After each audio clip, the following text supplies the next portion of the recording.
de Dios que está hablando hoy, ¿sí? Dice, y si alguno no tiene el Espíritu de Cristo, no es de Él. No es el pueblo escogido por Dios. No es el pueblo especial de Dios. Porque viene a ser solamente un cristiano carnal. No es espiritual y lo carnal no entrará en el reino de Dios. Ahora leamos el versículo 10. Dice, pero si Cristo está en vosotros, el cuerpo en verdad está muerto a causa del pecado, mas el espíritu vive a causa de la justicia. Vean ustedes qué importante es que nosotros, pero si Cristo está en vosotros, el cuerpo en verdad está muerto. Si Cristo está en nosotros, hemos muerto para el pecado, porque el mismo Señor, el poder del Espíritu Santo, nos da poder para vencer el pecado y la tentación. Ahora, vuelvo a explicar otra vez. No se me asusten si todavía usted no está en esta posición de poder vencer las cosas de la carne todavía. Porque esto no nace de la noche a la mañana. Ni se da en un segundo, ni se da en 3 horas, ni se da... Hay veces que tenemos que nosotros ejercer nuestra fe, leer la palabra de Dios, orar al Padre, creer en la palabra de Dios, guardarla en nuestro corazón, abrazar la palabra de Dios, aceptarla, no rechazarla, aceptarla. Y poco a poco la misma palabra, que es la palabra de vida, te va enseñando a ti cómo vencer las tentaciones y cómo vencer las tentaciones de la carne y los deseos de la carne. Si no estamos en esa posición hoy, es muy necesario que nosotros practiquemos la palabra de Dios y la pongamos por obra. Si la palabra de Dios no es puesta por obra, o sea, si la oímos solamente y no la obedecemos, venimos solamente a ser oidores de la palabra y no hacedores de la palabra. Tenemos que ser hacedores de la palabra para que nosotros vayamos caminando según el Espíritu. ¿Cuánto le dan gloria a Dios? Amén. Gloria a Dios. Amén. Dice después, Pablo explicó, ¿verdad?, la importancia de recibir el Espíritu Santo en el proceso de venir a un verdadero convertido, miembro de su iglesia. Porque eso es lo que hace el Espíritu Santo. Es a través del Espíritu Santo, de su poder, de su autoridad, de su fuerza, que nosotros podemos convertirnos a Cristo. Y no batallamos y no vacilamos. Cada enseñanza que el Espíritu Santo nos lleva, cada recordatorio de la palabra de Dios que ya está en nosotros, nos lleva siempre a depender de la palabra de Dios. Y les aseguro que si nosotros empezamos a depender de la palabra de Dios, vamos a ser más que vencedores. Amén. Amén. Ahora nos movemos al libro de Filipenses y vamos a regresar al rato al libro de los Hechos. Filipenses 2. ¿Qué pasa con aquellos cristianos en quien mora el Espíritu Santo? Este es un buen ejemplo. Filipenses 2, versículos 2 y 13. Y dice en Filipenses 2, 12. Por tanto, amados, como siempre habéis obedecido, oigan, no como en mi presencia solamente, sino mucho más ahora en mi ausencia, ocupaos en vuestra salvación con temor y temblor. Oigan, hermanas, por eso tenemos el Espíritu Santo. Por eso tenemos nosotros la dirección, la fortaleza, la autoridad del Espíritu Santo.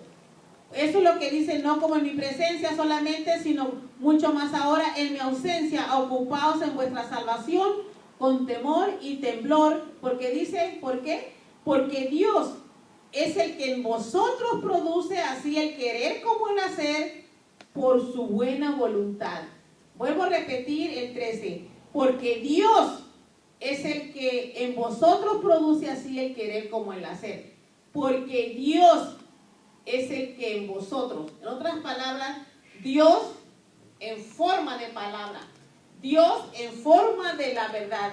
No queramos poner a Dios en un pedestal y pensemos que ese es Dios, porque no podemos hacer imagen de lo que es Dios, sino a través de su palabra, de la sabiduría y de la revelación, y no se diga el poder del Espíritu Santo. Amén. Amén. Una vez morando el Espíritu Santo en los cristianos, Jesucristo y Dios el Padre activamente participarían en sus vidas para fortalecerlos e inspirarlos en obediencia y servicio a Dios. Esta es el Espíritu Santo. Ahora, no es que la persona no tenga el Espíritu Santo si no todavía llega a una madurez. El Espíritu Santo sigue obrando en la persona. Y vuelvo a repetir, en la próxima lección vamos a hablar cómo asegurarnos de que el Espíritu Santo está en nosotros y es el Espíritu de verdad. Porque muchas veces podemos dejarnos llevar por una emoción y podemos sentir y podemos creer que es el Espíritu Santo. ¿Me entiendes? Y ahí es donde mucha gente se confunde, porque confunden la emoción con el Espíritu Santo. Y yo creo que aquí es donde vamos a aprender muchas cosas, al menos las semillas de fe que estamos plantando hoy en día en cada uno de ustedes, sus corazones. Pero vamos a regresar ahora, hermanas, al libro de los Hechos, capítulo 2, y vamos a leer del 1 al 4. ¿Cómo comenzó y cuáles fueron las obras de la iglesia, verdad? Que Dios formó cuando vino la promesa del Espíritu Santo. ¿Cómo es que este pueblo especial obraba para Dios? Vean ustedes. Dice la palabra del Señor en el libro de los Hechos, capítulo 2, versículos del 1 al 4. Cuando llegó el día de Pentecostés, estaban todos unánimes juntos. Vean ustedes hoy, santo, aleluya. Miren, la iglesia de Jesucristo es una sola. La iglesia de Jesucristo es una iglesia que está unida. Es tan importante reconocer eso, que estemos unidos por la misma fe, por la misma doctrina de Jesucristo. No las doctrinas diferentes, ni denominaciones diferentes, sino la doctrina de Jesucristo dada por el mismo Espíritu de Dios. ¿Está claro eso? ¿Hice mi persona clara? Dice la Biblia que estaban todos unánimes juntos. O sea, todos participaban de la misma palabra, todos participaban del mismo Espíritu. Aquí no había doctrinas diferentes. Aquí la única doctrina que habían recibido era el poder del Espíritu Santo para obrar según la voluntad de Dios. ¿Cuántos dicen amén? Amén, gloria a Dios. Dice, y de repente vino del cielo un estruendo, como de un viento recio que soplaba, el cual llenó toda la casa donde estaban sentados. Y se les aparecieron lenguas repartidas como de fuego, asentándose sobre cada uno de ellos. Y fueron todos llenos del Espíritu Santo, y comenzaron a hablar en otras lenguas, según el Espíritu les daba que hablasen. Esa es la promesa, cuando la promesa del Espíritu Santo llegó sobre un pueblo unánime y unido.